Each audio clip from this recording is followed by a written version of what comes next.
Voltamos a fazer as nossas análises aqui da Bíblia Nova Almeida atualizada, e hoje o nosso cenário aqui está com um fundo totalmente escuro, porque é a hora mais adequada aqui no sítio para gravar, então bem de manhã, porque durante o dia a claridade prejudica, né, o nosso, entre aspas, aqui, estúdio. E hoje o nosso comentário é sobre a tradução do termo abadim, né, do original hebraico, que está lá em Gênesis, capítulo 47, e a leitura vai do versículo 13 até o versículo 25. E ali trata da questão de José, quando fornece alimento para o povo durante o período da fome. E quero destacar aqui o versículo 19, que diz o seguinte: os egípcios chegam para José e dizem: por que o Senhor nos deixaria perecer em sua presença, tanto a nós como a nossa terra? Porque a nós e a nossa terra, em troca de mantimento, ou melhor, cumpre a nós e a nossa terra em troca de mantimento, e nós e a nossa terra seremos escravos de Faraó. E no versículo 21, diz o seguinte: quanto ao povo, ele, José, escravizou de uma a outra extremidade da terra. Então, o termo aqui é abadim, lá no original, às vezes pode ser traduzido como escravo, mas aqui nesse contexto significa servo, né? Porque o escravo, ele vivia em um regime de trabalho forçado, geralmente eram estrangeiros, prisioneiros de guerra, ou às vezes endividados, né, que tinha que submeter à escravidão para pagar dívida.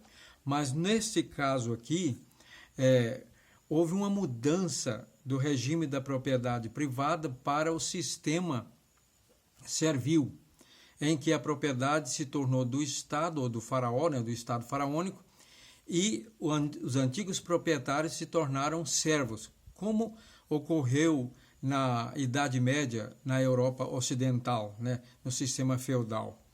E assim eles passaram a trabalhar na terra e então sem perder a liberdade.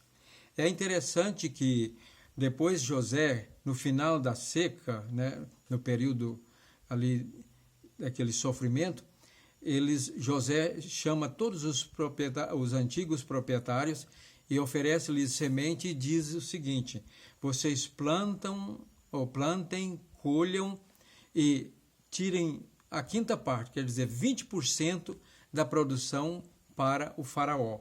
Mas os 80% ficavam com os servos que trabalhavam na terra para tratar da família e assim se sustentarem, né? Portanto, a tradução aqui de abadim para escravo foi imprópria, é infeliz, porque José não escravizou o povo egípcio. Isso porque daria lugar a seguinte interpretação: os israelitas foram escravizados porque José, no passado, escravizou os egípcios. E quando surgiu um novo rei que não conhecia José, então ele deu o troco. Então, vocês escravizaram os egípcios e agora então os egípcios vão escravizar vocês, né?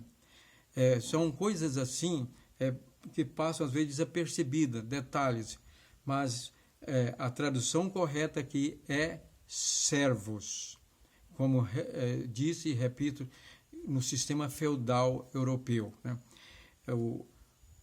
Havia o senhor, dono da terra, no domínio, mas os servos viviam na terra e nem podiam ser vendidos como escravos, e eram protegidos, né?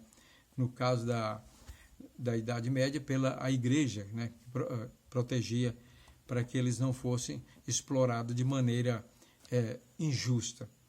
Portanto, fica aqui este esclarecimento. A tradução aqui correta é de servos e não escravos. José não escravizou os egípcios.